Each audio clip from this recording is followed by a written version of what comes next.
Let's look now at some of the worst storm damage in our area from today. News for Jackson reporter Eric Avignon joining us live from Bartram Park. Eric, we hear the chainsaws, not looking too good behind you.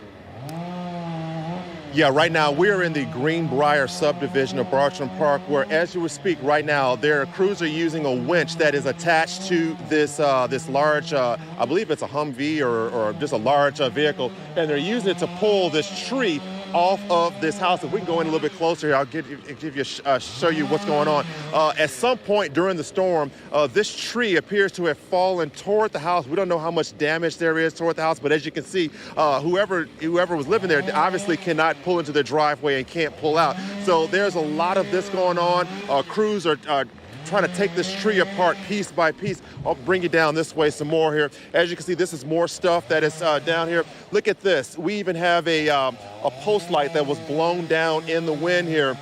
And we've seen several of these on the ground. Okay, let's continue to go this way down the street here, because again, everywhere you look, there appears to be some sort of damage here.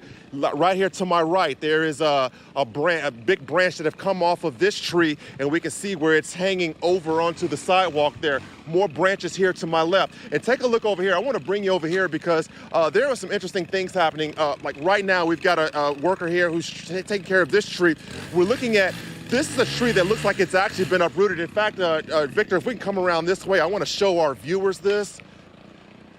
And I want you to see right here, unlike the tree we saw down there, which appears to be snapped, look at this one. This one it definitely appears to be maybe some oversaturation where the tree just became uprooted from the soil. So you've got stuff like this, and Victor, if we can come around this way here, because I want to just give our viewers a taste of or a view of some of the things that we're seeing. Again, another lamppost that has come down here because of high winds, and as we go further on down this way, it starts to clear out a little bit, but again, you still see some branches that are down. And I believe if it's this house, no, not this house, but further down, there was a house that we went to.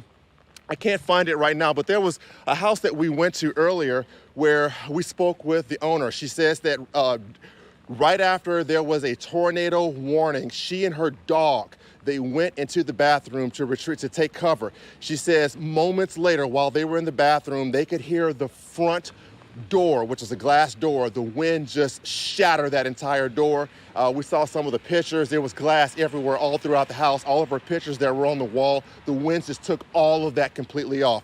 Fortunately, she and her dog were safe. But then again, this is what people out here that live in this community, this is what they were dealing with. I also spoke with, we can head back this way. I also spoke with a woman who had just gotten home from work, and she tells me that right as she was coming home, one of her neighbors had told her that, hey, they think a tornado or some high winds had come through this area and it caused some damage to some of the homes. And she said when she got here, she could not believe how much damage was down here on this block. And and what's really interesting about all of this, it's not like this is all widespread.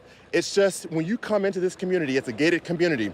When you come in, everything looks fine. But as you come around the corner and go further and further and further, this is what you run into. You just run into a lot of destruction, a lot of trees down, a lot of branches that are down.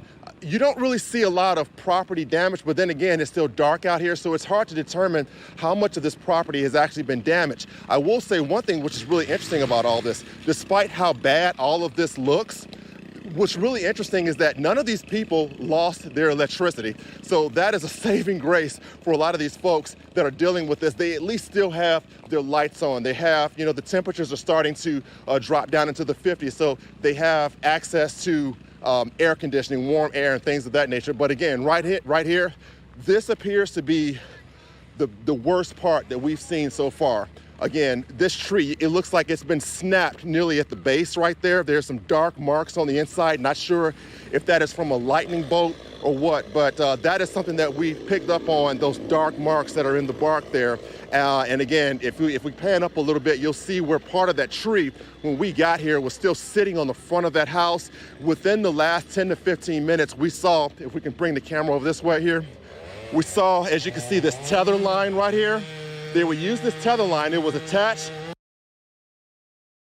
tether line all the way across the street to to this vehicle that has a winch system, and they were literally pulling that tree off of the house. So, you know, it's a little bit of chaos out here, but I think that after a while, they're going to have all this under control and they'll have all this cleared up. So reporting live, Eric Avignon, Channel 4, the local station.